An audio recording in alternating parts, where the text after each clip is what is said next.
नमस्कार दर्शकों, आज की इस कहानी में हम जानेंगे कि परम योद्धा और महान पंडित रावण की मृत्यु का कारण क्या बनाता है। इतना बड़ा पंडित और योद्धा होने के बावजूद भी कुछ गलतियों के कारण उसकी मृत्यु हुई थी। रावण महापंडित और महायोद्धा था। उसकी इसी शक्तियों के कारण ही उसे अपने आप पर अभिमान हो गया था, जिससे वह अपनी शक्तियों का दुरुपयोग करने लगा और लोगों को विवश करने लगा, जिसके कारण ही उसकी मृत्यु का उपाय उसने खुद ही कर लिया। उसे मिले कुछ श्राप के कारण ही उसकी मृत्यु हुई थी। ये हैं 6 श्राप जो रावण की मौत का कारण बने। हम सब जानते हैं कि रावण बहुत ही पराक्रमी योद्धा था। उसने अपने जीवन में अनेक युद्ध किए। धर्म ग्रंथों के अनुसार उसने अपने जीवन में कई युद्ध लड़े, अकेले ही जीत लिए। उसका सर्वनाश कैसे हो गया? रावण के अंध का कारण श्री राम की शक्ति तो था ही, जिसका रावण ने कभी अहित किया था। उसका श्राप भी उसकी मौत का कारण बना। धर्म ग्रंथों के अनुसार रावण को अपने जीवन काल में मुक्ता 6 लोगों से श्राप मिला था। यही श्राप उसके सर्वनाश का सबसे बड़ा कारण बना और उसका वंश संपूर्ण नाश हो गया। चलिए जानते हैं किन किन लोगों ने रावण को क्या क्या श्राप दिए थे।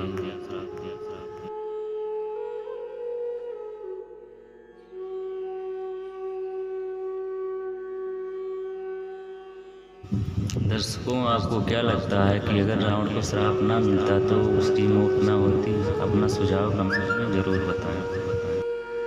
चलिए जानते हैं कि वह अच्छा श्राप किस किसने दिए थे। रघुवंश अर्थात भगवान श्री राम का वंश में एक राजा हुए जो बहुत ही प्रतापी थे, जिनका नाम अनरण्य था। जब रावण विश्व विजय पर निकला तो राजा अनरण्य से उसका भयंकर युद्ध हुआ। उस युद्ध में राजा अनरण्य की मृत्यु हो गई, लेकिन मरने से पहले उन्होंने रावण को श्राप दिया कि मेरे ही वंश से उत्पन्न एक युवक तेरी मृत्यु का कारण बनेगा। और यह सत्य हुआ।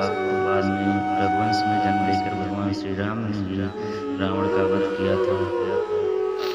आइए जानते हैं दूसरा श्राप जो रावण को मिला था।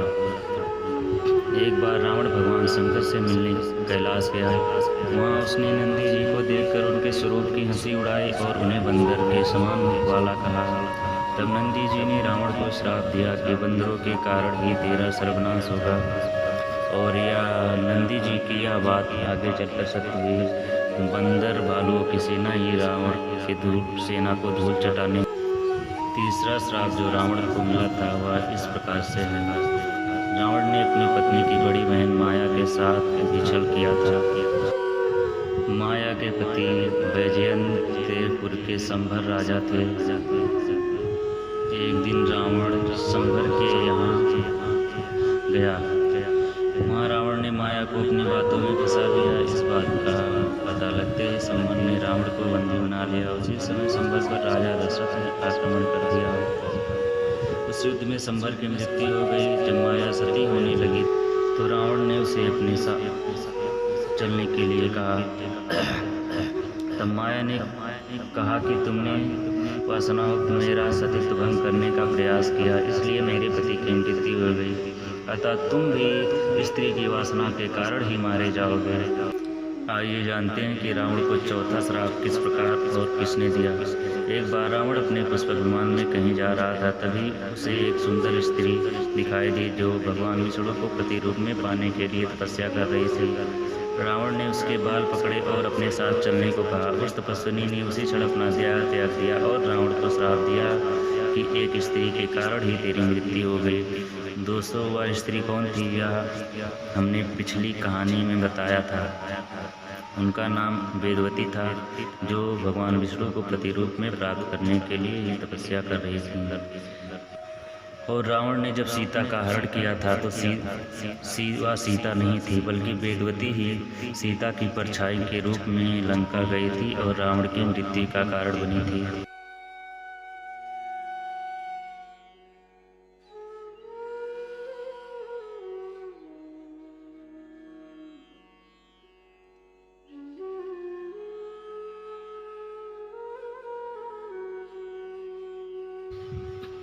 5वां श्राप रावण को किसने दिया, इसे जानने के लिए हम कहानी में आगे बढ़ते हैं। विश्व विजय करने के लिए जब रावण स्वर्गलोक पहुंचा तो उसे वहां रंभा नाम की अप्सरा दिखाई दी।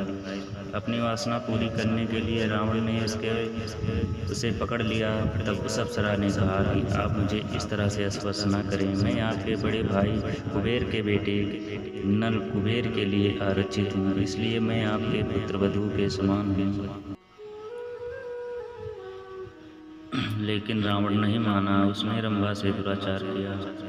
यह बात जब नल कुबेर को पता चली तो उसने रावण को श्राप दिया कि आज के बाद रावण बिना किसी स्त्री की इच्छा के उसको स्पर्श करेगा तो रावण का मस्तक 100 टुकड़ों में बट जाएगा। 6वां श्राप रावण की बहन सुपर्णा ने उसको दिया था। रावण की बहन सुपर्णा के पति का नाम विद्युज्जीव था, जो कालकेय नाम के राजा का सेनापति था। रावण जब इस युद्ध पर निकला तो कालकेय से उसका युद्ध हुआ। उस युद्ध में रावण ने विद्युज्जीव का वध कर दिया।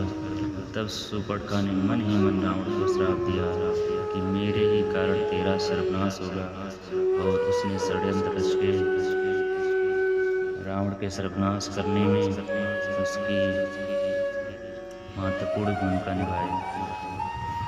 दर्शकों, इन सभी कथाओं से हमें यह शिक्षा मिलती है कि स्त्री का अपमान कितने बड़े सर्वनाश का कारण हो सकता है।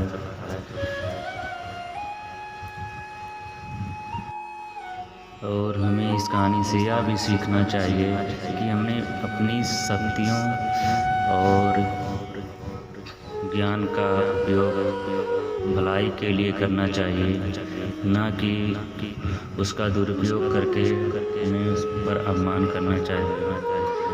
अपमान करने वालों का पतन एक दिन निश्चित है। दोस्तों, अगर आपको यह कथा पसंद आई हो तो हमारे चैनल को सब्सक्राइब करें, साथ ही लाइक, शेयर और कमेंट करें। और कमेंट में यह बताएं कि इस प्रकार की वीडियो हम आपके लिए आगे लाते रहेंगे। यदा यदा हि धर्मस्य ग्लानिर्भवति भारत अभ्युत्थानम् अधर्मस्य तदात्मानं सृजाम्यहम्।